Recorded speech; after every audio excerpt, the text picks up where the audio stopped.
The morning sun warmed Kim Taiho's back as he dug in his garden. His hands, once steady with a rifle, now worked the soil. 20 years had passed since the old soldier retired to this small farm on the edge of New Seoul Colony. He liked the quiet life. No guns, no orders, no death. Taiho stood up straight, his back aching. At 55, his body reminded him daily of old wounds from the Great War. He wiped sweat from his forehead and looked at his tomato plants with pride. This season would bring a good crop. A shadow crossed the field. Taiho looked up, his eyes narrowing. A sleek silver ship cut through the blue sky, its engines humming. It was a council ship. He could tell by its clean lines and bright markings. Nothing like the rough, practical ships humans built. "No," he said to no one. "Not again." The ship landed right on his tomato field, crushing months of work. The engine shut down, and a ramp extended from the side. Taiho did not move to greet the visitor. Instead, he gripped his gardening tool tighter. A woman walked down the ramp. She was tall and elegant, her features a mix of human and alien. Her blue-tinted skin marked her as part seraphim, but her eyes were human. She wore the white and gold uniform of a Galactic Council representative. "Colonel Kim Taiho," she called. "Not a colonel anymore," Taiho answered, his voice rough from lack of use. "Just a farmer." The woman walked toward him, careful to step around his other plants. "I am Representative Ju Eun-kyung of the Galactic Council. I bring an official summons." Taiho turned back to his garden. Not interested. Eun-kyung stopped a few steps away. "The council would not send me if the situation were not desperate." "The council called me a war criminal," Taiho said, jabbing his tool into the soil. "They said humans were too violent, too dangerous to lead military operations. They took my rank. Now they want my help." "Yes," Eun-kyung said simply. "We do." Taiho looked at her carefully. Her face showed real fear. "What's happened?" he asked. "The Dravik Collective has emerged from the dark sector. 3 council battle groups have been destroyed. 6 colony worlds are gone." Eun-kyung's voice trembled slightly. "The Dravik do not communicate. They do not take prisoners. They only destroy." Taiho had heard rumors of the Dravik, stories from the edges of known space, creatures that were more machine than flesh, with ships that looked like living things. "Why me?" he asked, though he already knew the answer. "Your record from the unification campaigns is unique. No one has ever achieved such victories against superior forces." Eun-kyung held out a small metal disc. "The Council has activated the Emergency War Powers Act. All restrictions on your service record have been lifted." Taiho laughed, a harsh sound with no humor. "The same council that said my methods were too brutal, too uncivilized." "The same," Eun-kyung admitted. "Times have changed, Colonel. The council is desperate." Taiho looked across his small farm. He had built this place with his own hands after the war, a quiet place to forget the things he had done, the lives he had taken, the hard choices he had made. "How long until the Dravik reach the inner colonies?" he asked. 2 months, maybe less. And New Seoul, it's directly in their path." Taiho closed his eyes. He saw faces, his neighbors, the children who sometimes ran through his fields, the old shopkeeper who saved the best produce for him. "I need to pack," he said finally. Relief washed over Eun-kyung's face. "The council will be grateful." "The council will regret this," Taiho corrected her. He walked toward his small house. "They wanted the soldier. They'll get the monster they feared." Eun-kyung watched him go, a chill running down her spine despite the warm sun. The stories about Colonel Kim were legend. His brilliance, his ruthlessness, his willingness to do whatever it took to win. The council had indeed been desperate to summon him. But as she watched the old soldier's straight back and measured steps, she wondered if they truly understood what they had just unleashed. The war with the Dravik was about to change. The council ship Eternal Dawn was huge. It shone like a giant crystal in space. Taiho thought it looked too pretty to be a real warship. His trained eye spotted at least 12 weak points in its design within minutes of coming on board. Taiho wore his old combat pants and a simple black shirt. He had refused the fancy council uniform Kyung offered. Around him, alien officers in bright clothes moved with purpose, some giving him cold looks. "Colonel Kim," a deep voice called.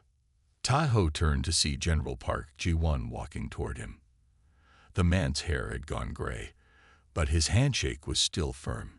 They had fought together in the Battle of Earth's Moon 20 years ago. "You look like hell, Taiho," Park said with a smile. "You look old," Taiho replied, the hint of a smile on his lips. Park's face grew serious. "The situation is bad. The Council has lost 6 battle groups in 2 weeks. Thousands dead." They walked through wide halls with high ceilings. Everything on the ship was clean, bright, and looked fragile to Taiho's eyes. Not like human ships, which were built tough and practical. "Who's in charge of the fleet?" Taiho asked.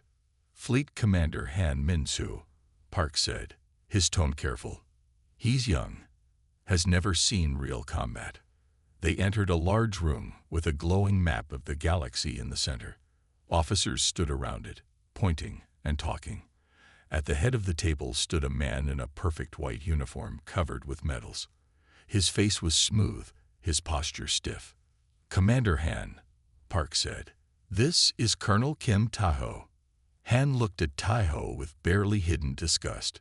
"The specialist. I expected you to wear a proper uniform." "I expected a proper warship," Taiho replied. "Looks like we're both disappointed." The room went quiet. Han's face turned red, but he turned to the map.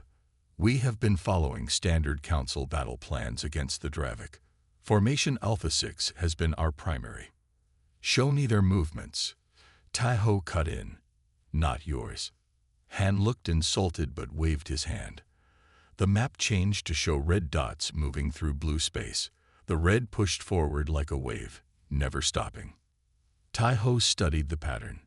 They don't retreat. They don't regroup. They just keep coming. "They're barbarians," Han said.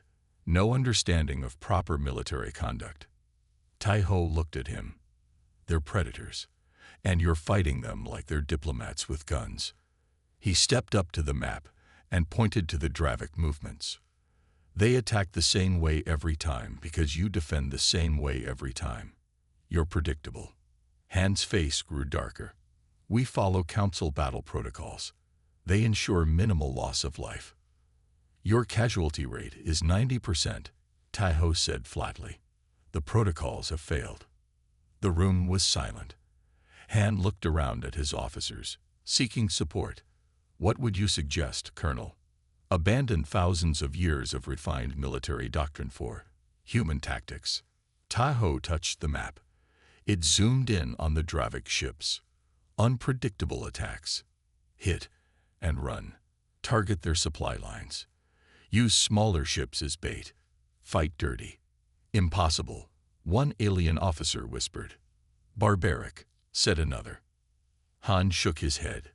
"We will continue to follow council protocols, Colonel. That is final." Taiho looked around the room, seeing fear in every face. He turned and walked to the door. "Where are you going?" Han demanded. "To see the enemy," Taiho said without looking back. "Since you won't."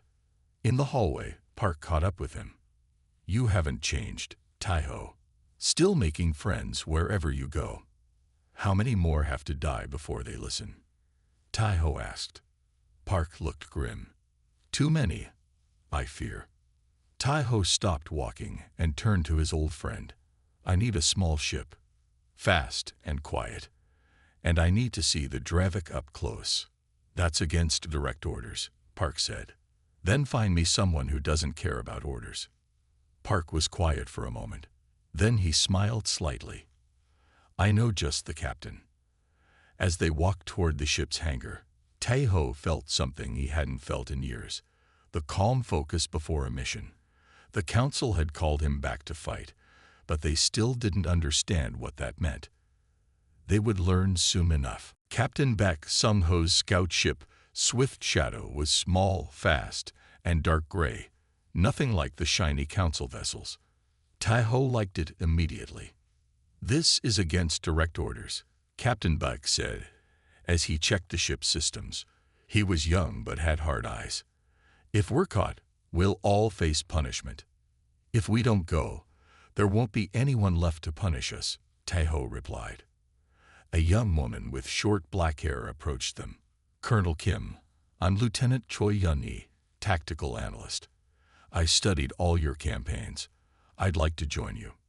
Tai-ho looked at her closely. "This isn't a classroom, Lieutenant." "No, sir. It's a chance to see the enemy that everyone talks about, but no one understands." Her eyes were sharp and determined. "I can help." Tai-ho nodded once. The three of them boarded the small ship and left the hangar without requesting permission.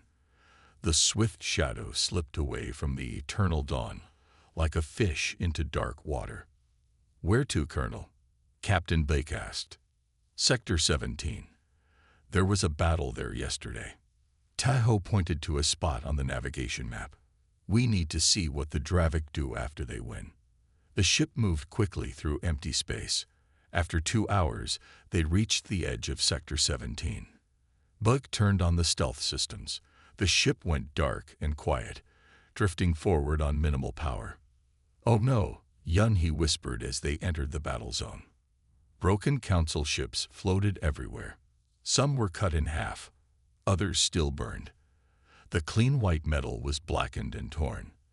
There were no rescue ships, no survivors calling for help. There, Tai-ho pointed through the view screen. A group of strange ships moved through the debris. They didn't look like any ships Tai-ho had seen before. Each one was different.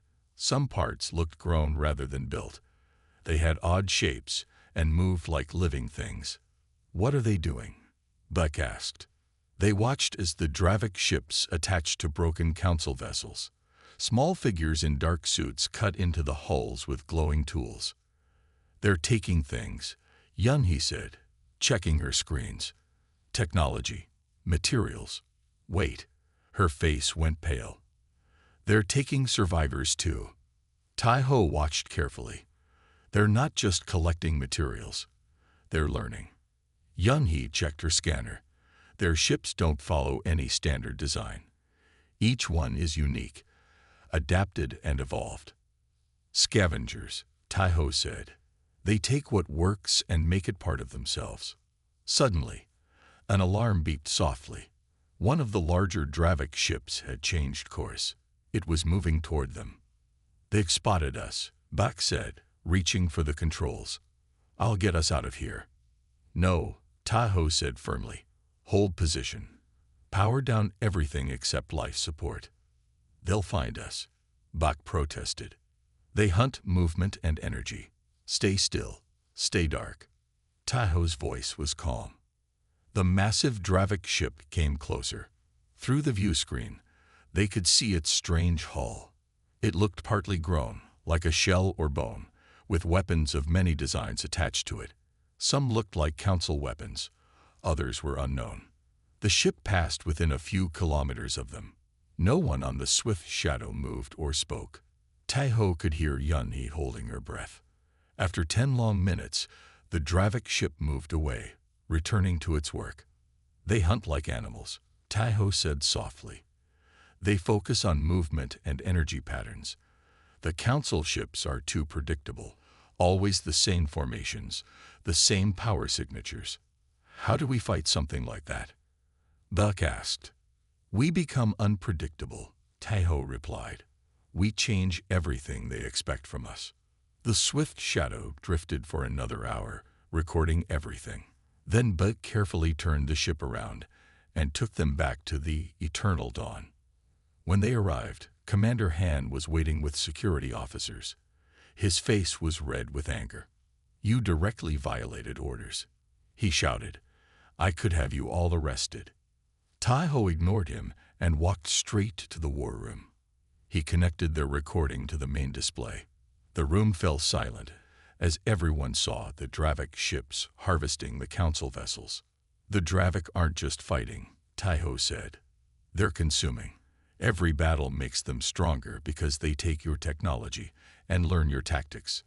The council officers watched in horror as the recording showed Dravik soldiers cutting into a council ship and dragging out survivors. Your protocols won't work, Taiho said. We need to fight unpredictably. We need to fight human. Even Commander Han had no reply. The council chamber was large and round. Soft blue light came from the high ceiling. Leaders from 20 alien races sat in tall chairs around the room. They all looked worried. Taiho stood in the center, his simple clothes a stark contrast to their fancy robes. General Park stood beside him, while Commander Han waited near the door, his face still angry from the day before. A hush fell over the room as Supreme Counselor Kang Do-hyun entered. He was very old, his skin pale blue and wrinkled like paper. His species, the Eldarin, had been among the first to contact humans, and among the most afraid of them.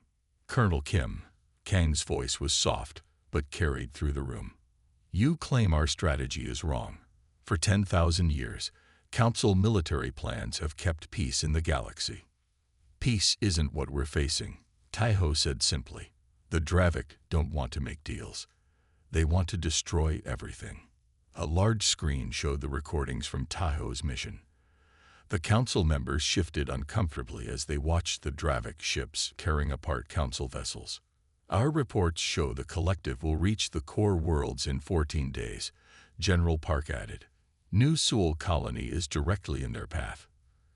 Commander Han stepped forward. Supreme Counselor, with all respect, we can't abandon council battle rules based on one reconnaissance mission. Our traditions. We'll get everyone killed, Taiho cut in. He walked to the map and pointed to the Dravik's path. They learned from every battle. They're adapting to your tactics. Soon, nothing in your rulebook will work against them. Many council members began talking at once. Some shouted angrily. Others spoke in fearful whispers.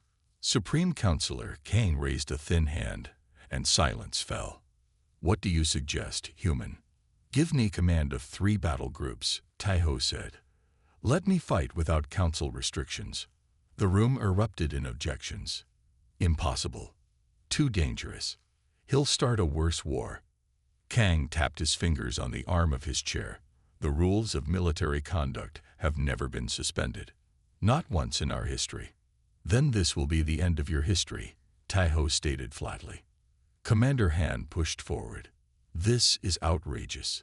He's asking for unlimited power to wage war however he wants. I'm asking for a chance to save lives, Taiho replied. Including yours, Commander. Taiho turned to face the council. You called me here because you needed what humans understand that the council forgot. Sometimes survival requires hard choices. You wanted my experience but not my methods. You cannot have one without the other. The council chamber was silent for a long moment. Then a female council member spoke up. My world is in the Dravik's path. I've seen the reports. Nothing else has worked. Another member nodded. The humans' tactics in the Great War were brutal but effective. And that's why many of us feared humanity joining the council, said a third member. Supreme Counselor Kang looked at Taiho with ancient eyes. If we give you this power, what assurance do we have that you won't become as destructive as the Dravik? None. Taiho answered honestly. But I'm fighting to protect, not destroy. The Dravik aren't. After a long silence, Kang nodded. We will vote. The vote took hours. Each council member spoke their choice aloud. The room was divided almost exactly in half. When the final vote was cast, Colonel Kim Taiho had won by a single vote. It is decided, Kang announced. Colonel Kim Taiho is granted emergency command authority over battle groups 7, 9, and 12. The rules of military conduct are temporarily suspended for this operation only. As the council members left the chamber, Commander Han approached Taiho. His eyes were cold. When this fails, I'll make sure you take the blame. The galaxy will remember you as the human who caused the greatest disaster in council history. Tai-Ho looked at him calmly. If I fail, Commander, there won't be anyone left to remember anything. General Park waited until Han left. What's your first order, Colonel? A small smile crossed Tai-Ho's face for the first time since he arrived. Get me to my ships. We have work to do. Captain Lee Kyung-min's face showed pure shock. Take off the weapons. Have you lost your mind, Colonel? We need every weapon we have. Tai-Ho stood on the bridge of the Steadfast, the main ship of Battle Group 7. Around him, council officers looked equally confused and worried. Not all the weapons, Tai-Ho explained calmly. 1/3 of each ship's standard weapon systems. For what purpose? Captain Lee demanded. Tai-Ho turned to a stocky man with grease-stained hands. Chief Engineer 1 Ta-Jun, you studied the Dravik technology we captured last year, correct? The engineer nodded. Yes, sir. Strange stuff. Part machine, part grown. Nothing like our tech. Could you build something new with the parts from our standard weapons? Something the Dravik haven't seen before. One's eyes lit up with understanding. You want weapons they can't predict. Exactly, Tai-Ho nodded. The Dravik learn our patterns. So we change the patterns. Over the next 3 days, all 3 battle groups buzzed with activity. Engineers took apart weapon systems and built new ones. Communication officers created codes that changed every hour. Pilots practiced flying in strange, random patterns that made some of them sick. Lieutenant Yun, he set up a tactical room where she ran simulations on Tai-Ho's new battle plans. The holo displays showed ships moving in ways that broke every council rule. The Dravik predict patterns, Yun he explained to the officers. Without patterns, they fight blind. Tai-Ho finished her sentence. Some council officers complained. Others requested transfers, but most stayed, curious or desperate enough to try the human way of fighting. Captain Lee still looked skeptical. This goes against everything we've been taught. That's the point, Tai-Ho said. The Dravik have learned everything you've been taught. Now we teach them something new. 5 days later, the battle groups moved to the mining colony of Helios 9. Scans showed a Dravik attack fleet approaching the colony. It would be their first real test. Tai-Ho's plan shocked everyone. Instead of forming a defense line, he ordered the ships to power down and hide among the asteroid belt around Helios 9.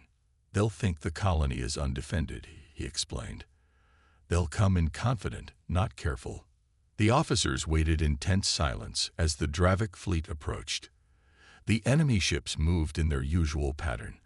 The larger vessels in the center, smaller ones on the edges. They headed straight for the colony, not suspecting any trap. Tai-Ho watched the main screen calmly. When the Dravik fleet was fully committed to the attack run, he gave one word. Now. All at once, the council ships powered up with irregular energy patterns. Some surged to full power immediately. Others came online in stages. The Dravik sensors, programmed to look for standard council power signatures, couldn't track them all. Attack pattern chaos, Tai-Ho ordered. The council ships moved from their hiding places in the asteroid belt. They didn't form neat lines or standard formations. Each ship followed its own random course, attacking from different angles. The modified weapons fired strange energy patterns. Chief Engineer 1 had created systems that pulsed instead of fired continuously, that changed frequency mid-shot, that overloaded and reset Dravik targeting systems. For the first time, the Dravik seemed confused. Their ships tried to form defensive groups, but the council vessels wouldn't engage as expected. When the Dravik adapted to one attack pattern, the council ships switched to another. EMP charges now, Tai-Ho ordered. Special bombs designed by one's team detonated near the Dravik ships. The electromagnetic pulses disrupted the half-mechanical, half-organic systems of the enemy vessels. Several smaller Dravik ships drifted, powerless. The battle lasted 3 hours. When it ended, 5 Dravik capital ships had been destroyed. The Council had lost only 2 vessels, a ratio unheard of since the war began. On the bridge of the Steadfast, Captain Lee looked stunned. This isn't council warfare. No, Taiho agreed, watching the burning Dravik flagship on the main screen. This is how humans survived before we joined your council. This is how predators think. Officers throughout the ship were celebrating. Messages of victory spread across all three battle groups. But Taiho remained serious. They'll adapt, he warned. And so must we. This was just the first round. For the first time since the Dravik appeared, the council had hope. But Taiho knew that hope came with a price. This was just the beginning. 3 weeks had passed since the first victory at Helios 9. Taiho's battle groups had fought the Dravik 2 more times, pushing them back from council space. But each battle was harder than the last. Taiho walked slowly through the medical bay of the Steadfast. The large room was filled with injured soldiers. Some lay quietly on beds. Others cried out in pain. The smell of blood and medicine filled the air. Medical Officer Im Soo-jin moved between the beds, checking patients. Her white uniform had blood stains. Her eyes looked tired. When she saw Taiho, she came over to him. "Colonel," she said quietly, "we've lost over 600 people in the last battle alone. The medical bays on all 3 ships are full." Taiho nodded, looking at the wounded. "How many will recover?" "Most will live," Soo-jin said, "but at least 200 won't fight again." She looked directly at him. "Council species aren't used to these casualty rates, Colonel.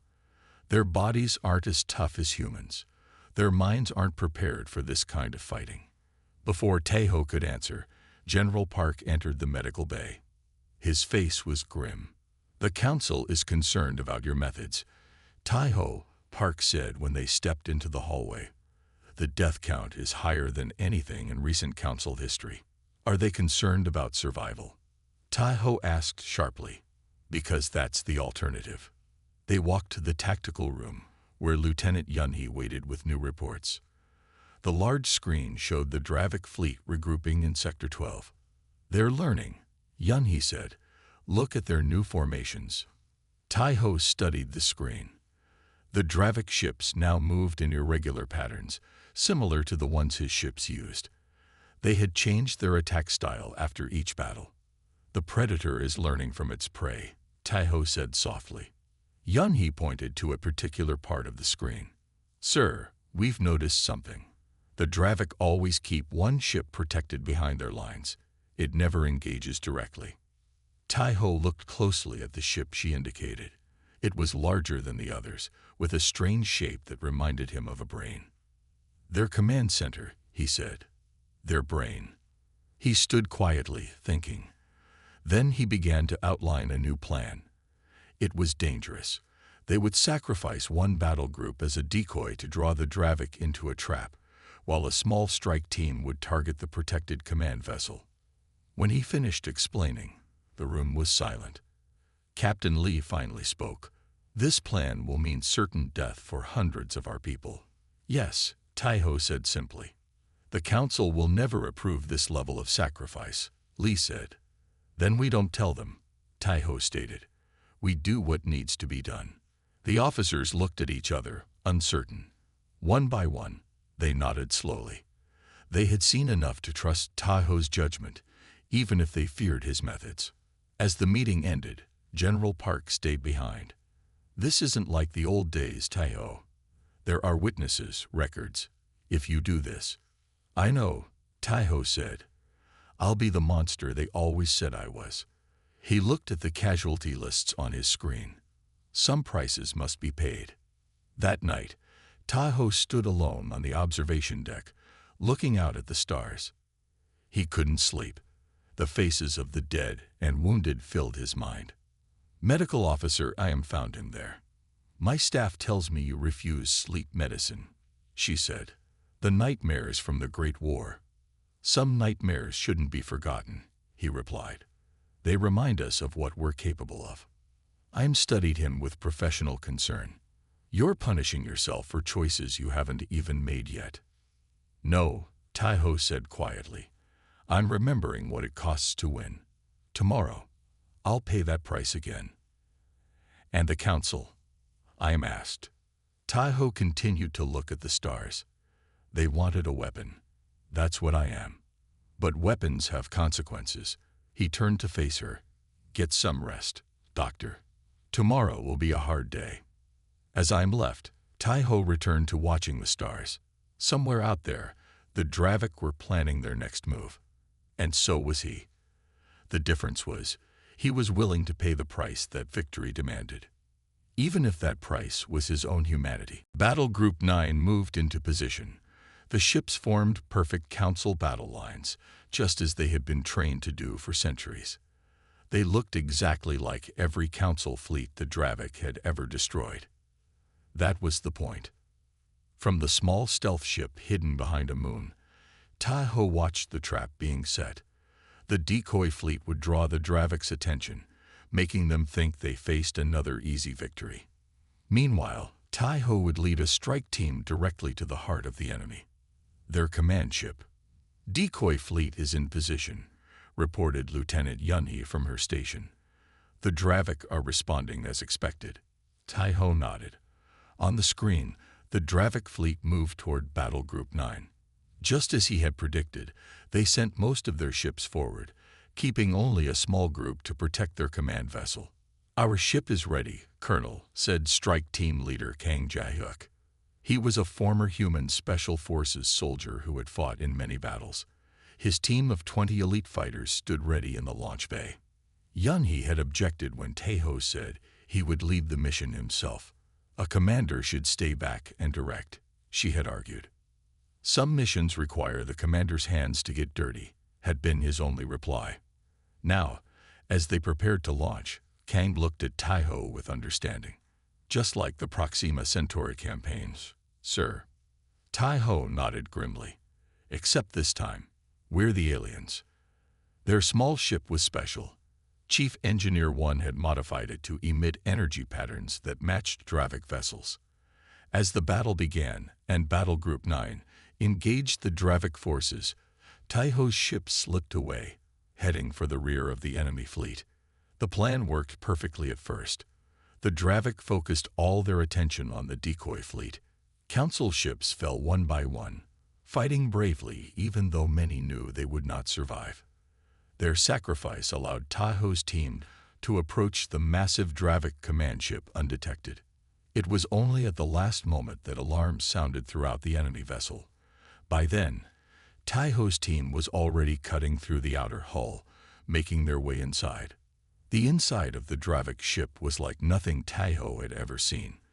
The corridors seemed to be alive, pulsing with strange lights. The walls looked partly grown, not built. Everything was a mix of metal and something like flesh. Stay alert, Tai-Ho ordered as they moved forward. Shoot anything that moves. The Dravik defenders came quickly. They weren't like the aliens Tai-Ho had expected. They were more machine than living being, with metal parts replacing limbs and weapons built into their bodies. They fought without fear, without hesitation. The battle through the ship was brutal. Tai-Ho's team advanced room by room, losing people at each step. By the time they reached the central chamber, only half the team remained. The central room wasn't a bridge like on council ships. It was a huge round space with a massive being in the center, the Dravik Overseer. It was connected to thousands of tubes and wires that ran throughout the ship.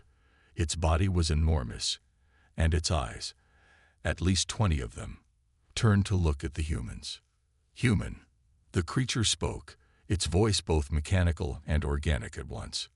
We have been studying you. Your species fascinates us. Such capacity for violence.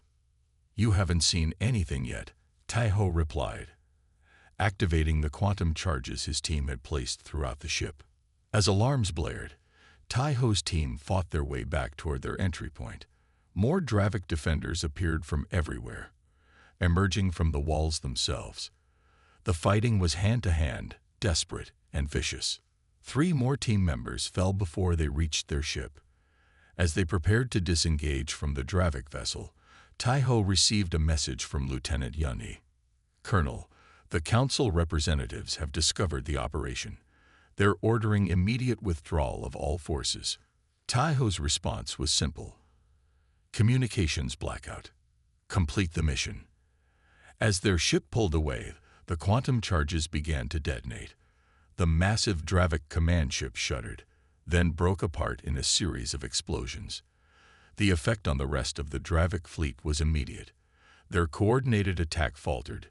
Ships began moving randomly or not at all. Hours later, as they headed back to the Steadfast, Kang counted their losses. 12 dead, sir. 8 of us made it. 60% casualties. He looked at Tai-Ho with tired eyes. Was it worth it? Tai-Ho looked at the tactical display, showing the Dravik fleet in disarray. Ask me when the court-martial begins. The council chamber was silent. It did not feel like the same room where Tai-Ho had stood just weeks ago. Then it had been filled with fear. Now it was filled with something else. Confusion, anger, and perhaps a touch of shame. Tai-Ho stood alone in the center of the room. His uniform was clean, but his face showed the marks of battle. A fresh scar ran along his right cheek. His eyes were calm and steady, facing the judgment of the council without fear. Supreme Counselor Kang spoke first, his ancient voice filling the chamber. Colonel Kim Tai-Ho, you deliberately sacrificed 873 lives without authorization. You violated 16 separate articles of the Military Conduct Code. I did, Tai-Ho replied simply. He did not try to defend himself.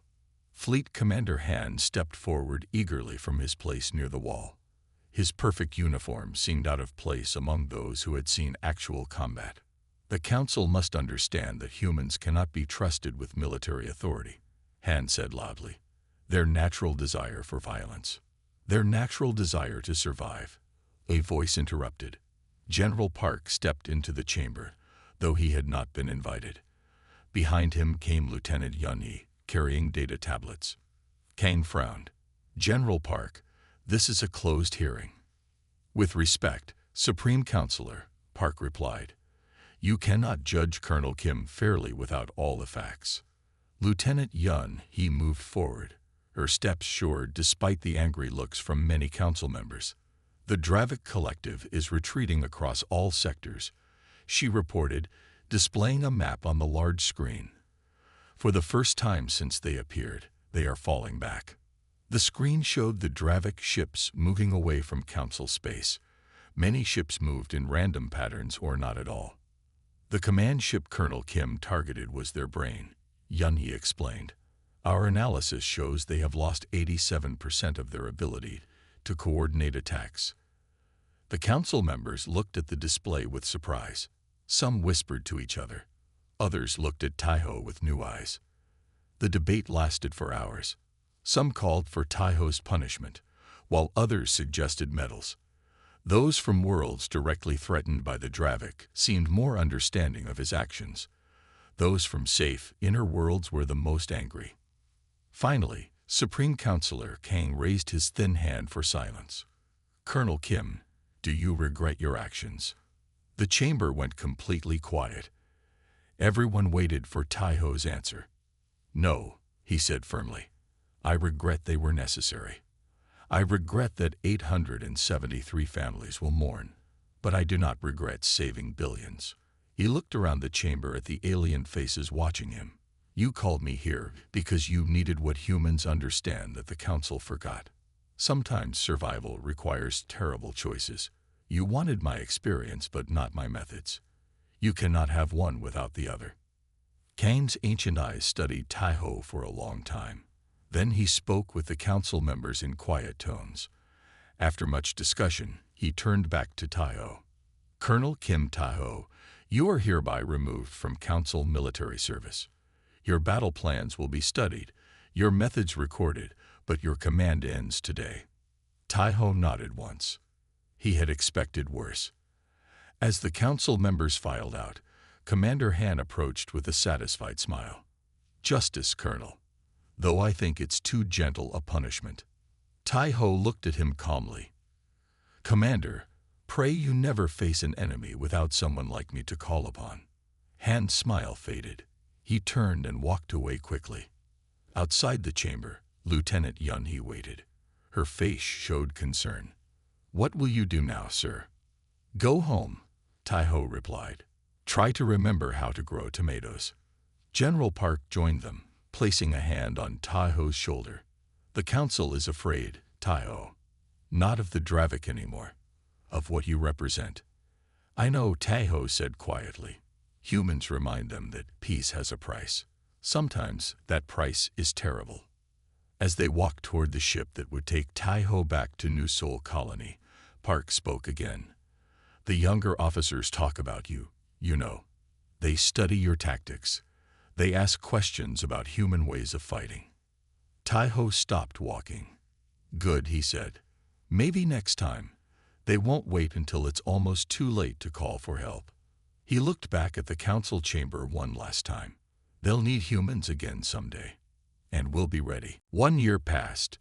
The seasons changed on New Sol Colony. Spring brought rain. Summer brought heat. Fall brought cool winds. And now winter was ending. Through it all, Tai-ho worked his land. His farm had recovered from the damage done when the council ship first landed. The tomato field was full of new plants. His hands, once hard with calluses from weapons, were now rough from farming tools. At night, he still had nightmares, but they came less often now. Tai-ho stood up from where he was working and stretched his back. He heard the sound of engines in the distance. Looking up, he saw a council ship approaching. But this one did not land on his crops. It set down carefully at the edge of his property.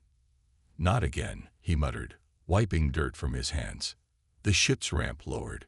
Representative Ju Eun-kyung stepped out first, her blue-tinted skin shining in the morning sun. Behind her came General Park. Then, to Tai-ho's surprise, a group of young officers followed.